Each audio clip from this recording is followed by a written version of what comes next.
মারছে, তারপর আবার ভাত খাওয়াইছে, এরপর আবার মারছে, আবার খাওয়াইছে। তো এটা কোন মানে ইসে আছে? মানুষরে তো এরকম মাইরে ফেলায় না, সে যদি একটা খুনিও হইতে পারে তারে তো এরকমের জীবন তো মাইরে ফেলাইতে পারে না বলেন। তারা প্রশাসনের কাছে দেন, কিন্তু ওরা ওরে মাইরেন না। নিতে হলে টাকা দিতে হবে 35,000 টাকা দিয়ে ছাড়াই নেন, নাহলে আমরা ওরা ছাড়বো না, ওরে আরো মারবো। ফ্যামিলির কেউই নাই একটা মানুষের। আমার আপনার যদি এরকম থাকে তাহলে তো আমরাও একই পথের প্রতীক হইতাম, যে মা বাবা ভাই বোন কেউই নাই। মূলত 11টার দিকে আমার বাবাকে ফোন দেওয়া হয়েছে, রাত 11টার সময় ফোন দেওয়া হয়েছে, আপনি কি তোফাজ্জেলের মামা?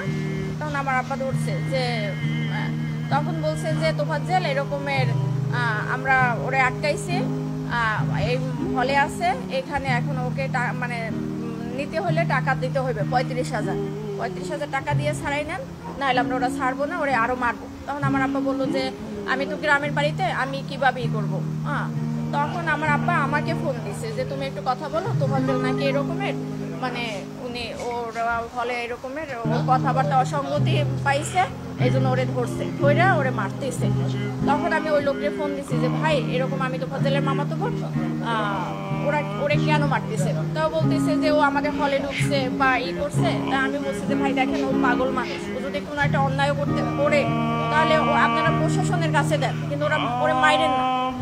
তখন বলে কি আপনি যে পাগল, কিন্তু ও তো ওর আচার আচরণের কথাবার্তা, একটা পাগলের মামার নাম্বার কেন মুখস্থ থাকবে? একটা পাগলের সে চাচাতো ভাইয়ের নাম্বার পর্যন্ত মুখস্থ থাকে, তাহলে সে কিভাবে পাগল হয়? আমি বলছি যে দেখেন ও অনেক মেধাবী ছিল, ওর মা বাবা ভাই বোন সবাই কেউই নাই বলতে গেলে। তো ও এই কারণে ওর ভাই লাস্ট গত বছর 15 রোজায় হলো লিভার ক্যান্সারে মারা গেছে। তো ওই ভাইয়া ও আগে মাথায় সমস্যা ছিল, ভাইয়া অনেক ডক্টর দেখাইছে, মানে আমার ফুপু মারা যাওয়ার পর থেকে ওর এই সমস্যাটা হয়েছিল। কিন্তু কারো কোনো ওই যে আপনি খাবার খাচ্ছেন, আপনার থেকে টান দিয়ে নিয়ে খাইলো, মানে ওর ক্ষুধার জ্বালার কারো থেকে টাকা নিল চাইয়া, যে এইরকম। ওর বাবা মারা গেছে রোড অ্যাক্সিডেন্টে 8 বছর আগে, 5 বছর আগে ওর মা মারা গেছে লিভার ক্যান্সারে। তারপর ছিল ওরা 2 ভাই। ওর ভাই হলো নাজিরপুরের থানার এসআই নাসির হোসেন। তখন উনি গত বছর মানে পহেলা রোজায় ধরা পড়ছে ক্যান্সার, উনি 15 রোজায় মারা গেছে। তো ওর ভাই মারা যাওয়ার পরে হইলো ও একদম রাস্তার উম্মত পাগল হয়ে গেছিল।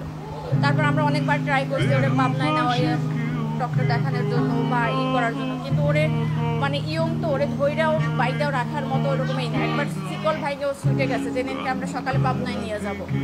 এই এখন কালকের এই অবস্থা। পরে হলো ওই লোক, আমি ফোন দিছি পর উনিও আমাকে সেম একই কথা বলছে, যে মানুষটা 4 বছর আগে থেকে পাগল, সে কিভাবে রাজনীতি করবে আর দলীয় বলতে কি? ও তো নিজের মানে পরনের কাপড়েও মাঝে মাঝে থাকতো না, তাহলে সে দলীয় করবে কি? মানুষরে তো এরকম মাইরে ফেলায় না, সে যদি একটা খুনিও হইতে পারে তারে তো এরকমের জীবন তো মাইরে ফেলাইতে পারে না বলেন।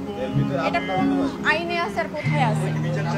অবশ্যই চাই একদম মানে সঠিক, যে মারছে তার একদম মানে সেই সর্বোচ্চ মানে আইনের সর্বোচ্চ ব্যবস্থা নিতে হবে। কারণ ওর গার্জিয়ান নাই, সেই জন্য একটা মানুষ অসহায় মানুষরা তো এরকম মারতে পারে না, একটা কুকুরেও তো মারতে পারে না, এরকম মারতে মারিয়ে ফেলাইতে পারে না।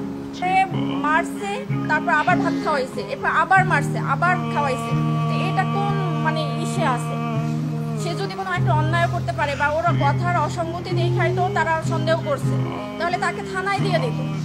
তারে 3-4 ঘন্টা মাইরা তারপর আবার থানায় মানে একটা হসপিটালে ভর্তি করায় নাই, তাকে হসপিটালের বাইরে রাইখা গেছে মৃত অবস্থায়। এটা কোন বিবেকে করছে বা এটা কোন তো